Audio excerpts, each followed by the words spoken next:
O meio ambiente enfrenta várias ameaças, como o aquecimento global, a perda da biodiversidade e a desertificação.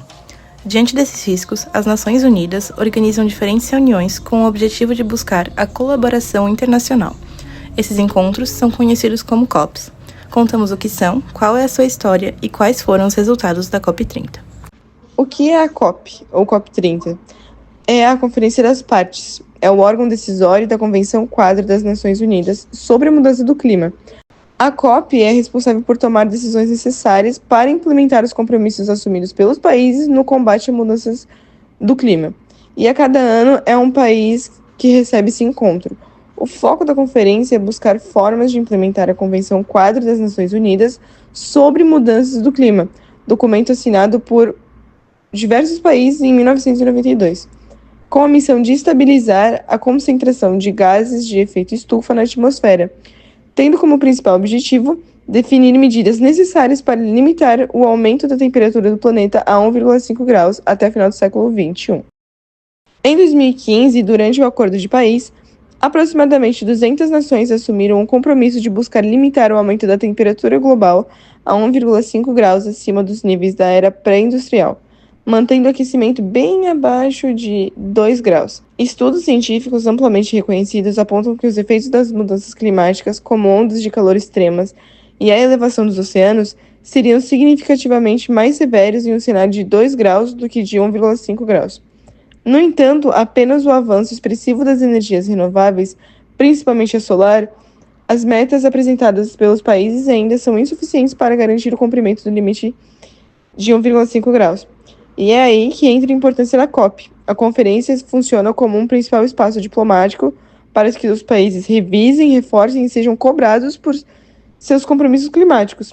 E a COP30 ocorre em um cenário decisivo quando os compromissos climáticos internacionais enfrentam grandes desafios. Aqui estão alguns momentos chaves na história das negociações climáticas. A formação de um painel intragovernamental sobre mudanças climáticas sobre o IPCC em 1988 foi um marco importante nas negociações climáticas.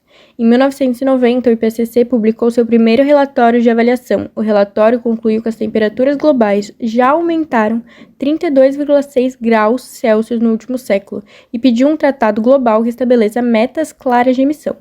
Em seguida, a Convenção Framework sobre Mudanças do Clima foi criada para combater as emissões de gases de efeito estufa e se adaptar às mudanças climáticas.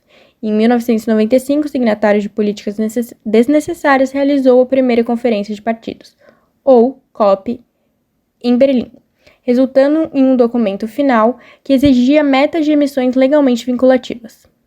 Em 1997, na COP3, um marco histórico foi assinado, o Tratado de Redução de Emissões de Gases do Efeito Estufa, o Protocolo de Quioto, o primeiro do mundo, com alvos legalmente vinculativos. A ideia era comum, mas com responsabilidades diferenciadas, mas as nações desenvolvidas precisam fazer mais para combater as emissões que causam aquecimento climático, pois historicamente emitem mais. Em 2001, na sexta COP, em Bonn, os governos chegaram a um amplo acordo político no Manual Operacional do Protocolo de Quioto. Em 16 de fevereiro de 2005, o Protocolo de Quioto entrou em vigor, sem o maior poluidor histórico do mundo, os Estados Unidos. O protocolo atendia ao requisito para ratificação por pelo menos 55 países, respondendo por 55% das emissões. Em 2009, a COP15 em Copenhague, Estados Unidos, junto com a União Europeia, tentaram galvanizar um tratado global, baseando em promessas e não em compromissos legalmente vinculativos. Os países em desenvolvimento rejeitaram isso. Em 2010, a COP16, em Cancún, não estabeleceu novas metas vinculativas de emissões, mas estabeleceu um fundo verde para o clima. Esse fundo foi para ajudar países em desenvolvimento a reduzir emissões e se adaptar às condições mais quentes do mundo. Em 2013, delegados de países mais pobres abandonaram as negociações da COP19 em Varsóvia, por falta de acordo sobre perdas e danos relacionados ao clima. Mais tarde, um acordo diluído foi alcançado. Em 2015, a temperatura média global aumentou, além de 1 grau Celsius, ou a média pré-industrial. Isso levou ao primeiro pacto global na COP21. chamado Acordo de Paris. Ele exigia compromissos de emissões cada vez mais ambiciosos, chamados Contribuições Determinadas Nacionalmente, ou NDCs.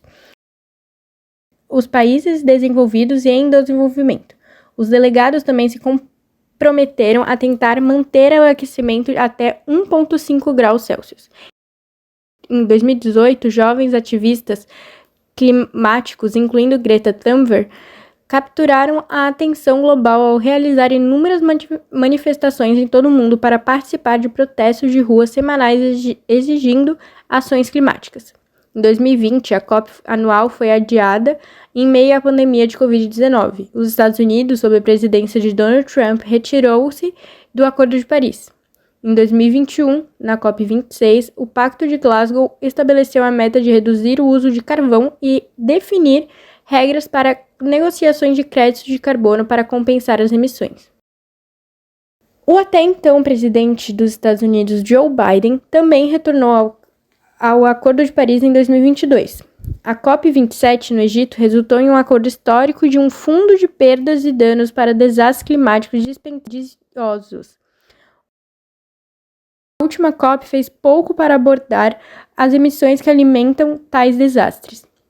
Enquanto o mundo se prepara para a próxima edição da COP, tópicos como finanças, mercado de carbono e balanço global devem entrar em discussão. Nós indígenas, tem muitos anos que nós indígenas vivemos no meio dessas florestas. A gente usa a floresta, nós não destrói.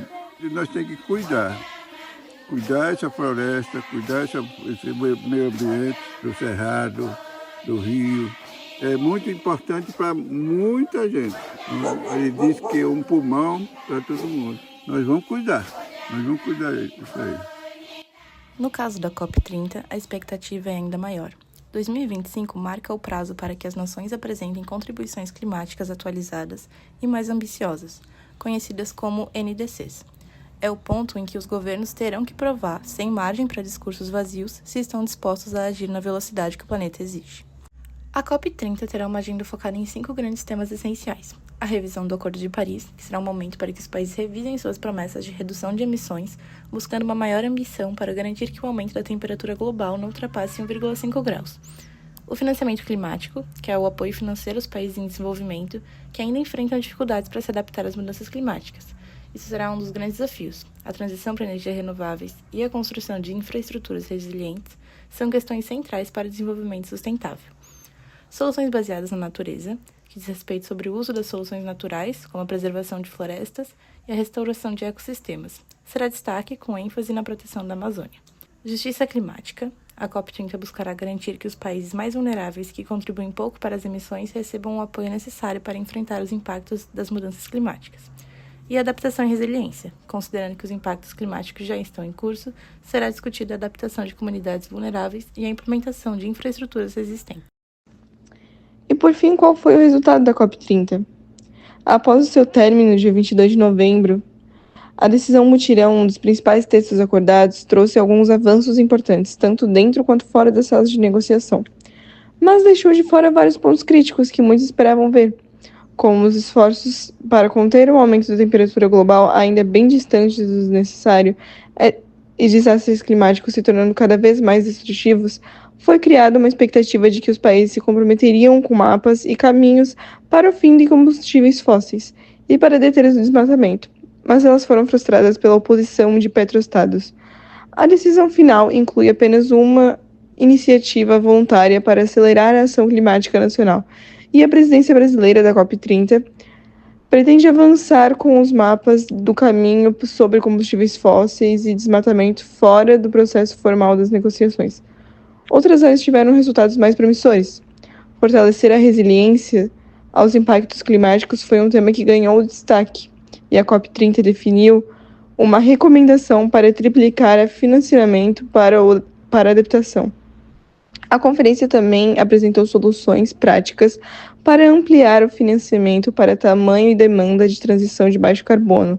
Em um cenário global de guerras comerciais e tarifas, os negociadores concordaram pela primeira vez em discutir como políticas de comércio internacional podem ajudar ou atrapalhar a ação climática.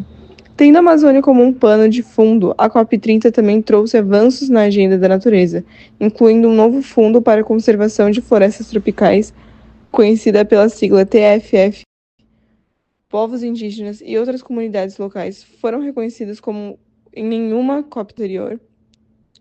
E fora das negociações formais, a conferência registrou uma série de novas promessas e planos de ação de cidades, estados, países e de setor privado. Essas vitórias importam, mostram que a cooperação internacional ainda pode gerar resultados e, apesar das crescentes divisões em torno da ação climática e de um contexto geopolítico difícil.